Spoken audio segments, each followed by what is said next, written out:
Muito bem. Essa semana chega aqui a notícia que saiu na Veja de que o Instituto Sangari acaba de divulgar um novo mapa da violência no Brasil, mostrando que o Brasil teve, no ano de 2010, 49.932 homicídios. Então, ótimo, estávamos na faixa de entre 40 e 50, agora já chegamos nos 50. Não é uma maravilha? Não se ouve no Congresso um único debate sobre isso. Houve-se debate sobre a urgente necessidade de proteger os gays contra piadinhas, mal olhado, né? E contra a pregação. Você sabe que se um padre ou pastor faz uma pregação dizendo que o homossexualismo é pecado, imediatamente morrem 15 ou 20 homossexuais pelo Brasil em função disso. E como todos nós sabemos, todos os assassinos de homossexuais, incluindo, né, os garotos de programa, que vão para a cama com os homossexuais, todos fazem isso por motivo religioso. Eles leem a Bíblia, em seguida vão lá, traçam um traveco e o matam, né? Porque chegaram a essa conclusão que deviam fazer isso lendo a Bíblia. Mas, como é possível que essa cambada de filhos da puta que tem nas duas casas do nosso Congresso simplesmente não se interessam por esse negócio dos homicídios brasileiros e ficam com essa frescura de que tem que proteger as criancinhas contra as palmadas das suas mães e proteger os gays contra piadinhas. Quer dizer, é uma total inversão do sentimento humano. Então eu desconfio que eles não têm essa propriedade canina de ter simpatia pelo sofrimento humano, tá certo? A não ser quando o sofrimento é fingido, porque note bem, por exemplo, esse negócio da PL 122, né, o que importa não é se você objetivamente ofendeu ou insultou alguém por ser homossexual, mas se o sujeito se sentiu insultado, tá certo? Então, aparentemente é a mesma coisa você pegar um gay e encher ele de porrada, e você, né, do púlpito, citar uma sentença da Bíblia dizendo que o homossexualismo é pecado. Né? Inclusive, eu até num artigo que eu escrevi essa semana, não sei se já foi publicado, né, eu lembrei o caso de vários homossexuais ilustres, né, como Lúcio Cardoso, Cornélio Pena, Oscar Wilde, Julian Green, né, que, sendo homossexuais, eles mesmos diziam que aquilo era pecado, eles estavam conscientes de que era pecado. Né? Isso quer dizer, se um homossexual diz isso, olha, acaba de cometer um pecado, ele está ofendendo todos os demais homossexuais e ele pode parar na cana por causa disso. Então, veja, o que configura o crime aí não é a objetividade do ato, não é o conteúdo substantivo do ato, mas o que o sujeito sentiu. Então, em primeiro lugar, o crime já não está na conduta, está na reação subjetiva da suposta vítima. Em segundo lugar, fica abolida a distinção entre a reação a um fato objetivo e uma reação puramente imaginária. Você dizendo, é isso que distingue o sentimento humano normal do sentimento histérico. O histérico não sente o que está acontecendo, sente aquilo que ele imagina. Então, isso quer dizer que, por exemplo, uma conduta ofensiva. Uma coisa é a conduta ser objetivamente ofensiva. Outra coisa é o sujeito imaginar que ela foi ofensiva. A lei abole essa distinção, portanto, igualando o sentimento normal, o sentimento saudável, o sentimento histérico. Mas por que eles fazem isso? Porque a histeria, quer dizer, o total deslocamento entre o sentimento e a situação objetiva, é a característica universal da militância esquerdista. Esse pessoal todo vive de emoções fingidas, mas não é aquele fingimento consciente, é um fingimento que se torna habitual e o indivíduo não percebe mais que aquilo é fingido, ele acha que está sendo 100% sincero. Então quer dizer que o direito à reação histérica está consagrado em lei. E você pode ser punido não porque você realmente fez algo contra o sujeito, mas porque ele imaginou alguma coisa. Então, note bem, tudo isso aí já foi planejado com décadas de antecedência, porque este é um meio de desmantelar o sistema judicial e de desmantelar toda uma civilização. Né? É importante vocês verem que o mundo está atravessando agora um fenômeno inédito na história, que é o seguinte, que o movimento revolucionário conseguiu tomar conta, tá certo, de vários governos e de organismos internacionais e tem meios de criar toda uma civilização baseada nos valores os mais absurdos, os mais doentios que se podem conceber. Então, esse pessoal, por exemplo, que criou aqui o Defense Authorization Act, né, acaba de ser aprovado aí pelo Congresso americano. Esse Defense Authorization Act permite que o governo prenda e mantenha preso por tempo indefinido qualquer cidadão americano, por ordem do presidente. Mais ainda, permite que o governo mate um cidadão americano, sem explicação. Tá certo? Então isso significa o seguinte, que o direito universal do habeas corpus está aqui cancelado. Isso foi aprovado pelo Congresso americano, quer dizer, acaba de ser implantado na ditadura aqui e ninguém nem percebe. Por quê? A grande mídia simplesmente não noticia. Ou pelo menos não explica direito como é que essas coisas vão ser. Então, isso quer dizer, por exemplo, o pessoal estava... Veja como é essa turma. No tempo em que estavam prendendo terroristas estrangeiros que atuavam aqui no território americano, a esquerda inteira esbravejava que eles não podiam ser julgados em tribunais militares, que eles tinham que ser julgados em tribunais civis e ter todos os direitos de defesa que se concedem aos cidadãos americanos.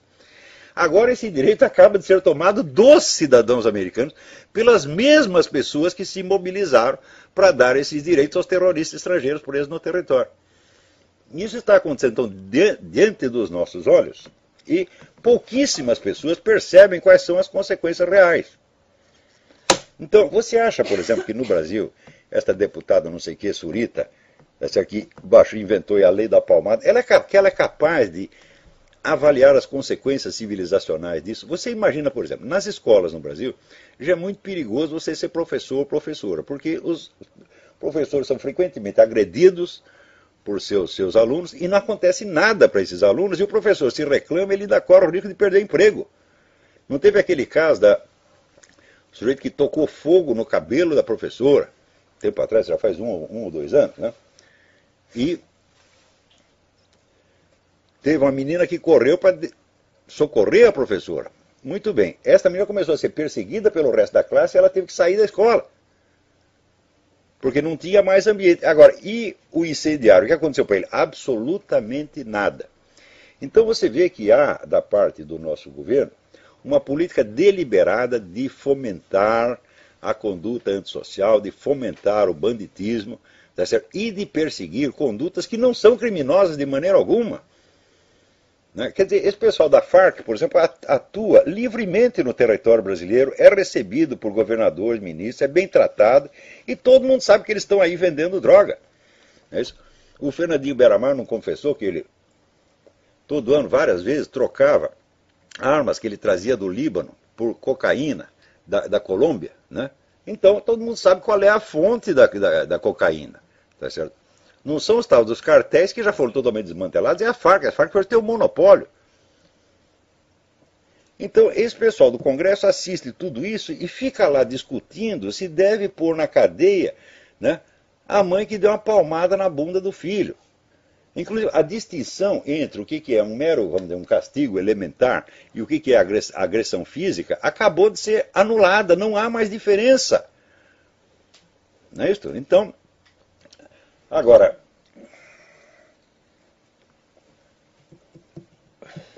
quais serão as consequências disso a longo prazo? Quer dizer que se a violência contra os professores já impera nas escolas, sob a proteção do governo, você imagina, não digo quando a lei entrar em vigor, mas, porque não basta a lei entrar em vigor, ela vai ter que ser divulgada. Então, em todas as escolas do Brasil, as crianças terão que ser informadas.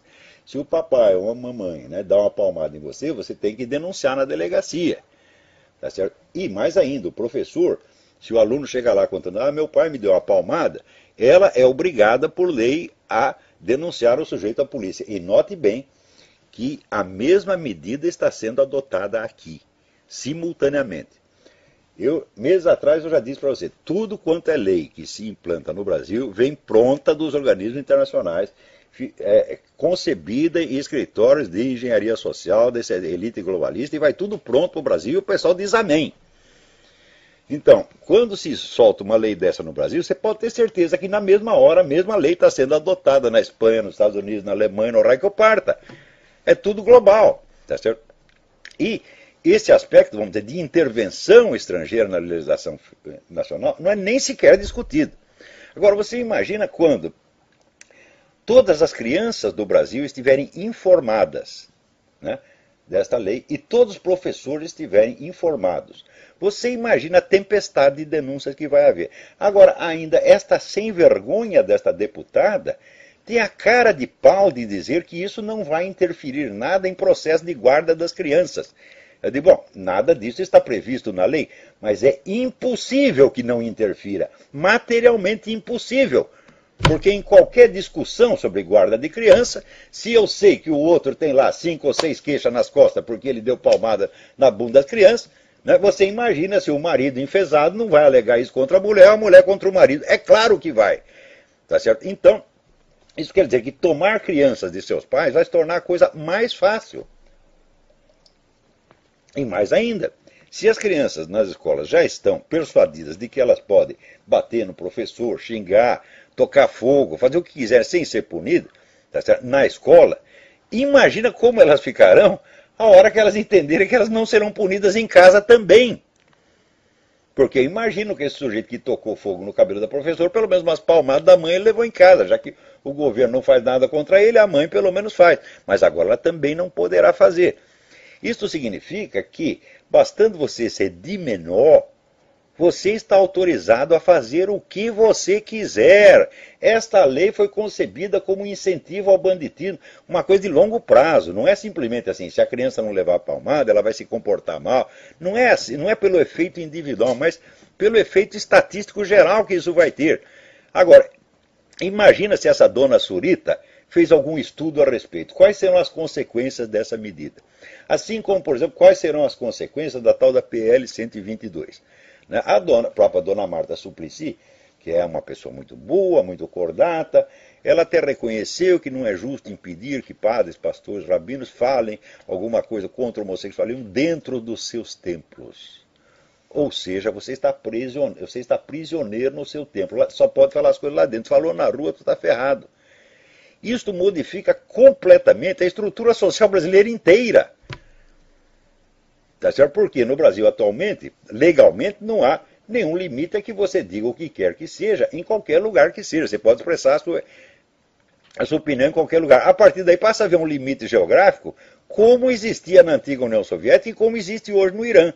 No Irã a lei é essa, você quer pregar o cristianismo, você pode pregar dentro da sua igreja. Fez na rua, você vai preso.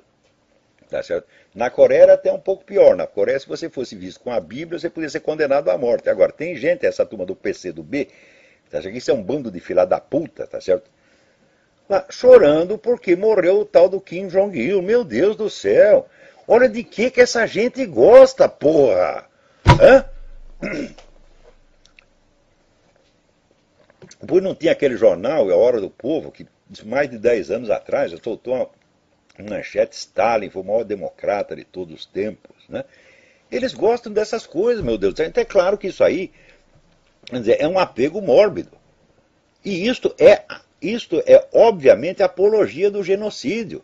Agora, ninguém toma uma medida judicial contra eles, né? Ninguém se mobiliza para botar essa gente na cadeia. Se você sair fazendo apologia do nazismo, tu vai pra cana. O comunismo matou 10 vezes mais gente e, no entanto, você pode continuar fazendo a apologia que quiser. Então, eu me lembro assim que, você vê, nos anos 50 teve o caso do famoso Viktor Kravchenko, né, que é um sujeito que ele era funcionário lá do governo, tinha todo aquele treinamento de agente da KGB, essa coisa toda. Ele fugiu para o Ocidente e denunciou que havia campos de concentração, que a situação na União Soviética era até pior do que na Alemanha nazista. E imediatamente toda a intelectualidade ocidental e toda a mídia esclarecida caiu de pau no cara. É isso. E ele disse: ah, é? Pois eu vou provar tudo. E trouxe 50 testemunhas, inclusive a neta do filósofo Martin Buber, Margaret Buber Neumann, tá certo? Que ela mesma tinha sido vítima.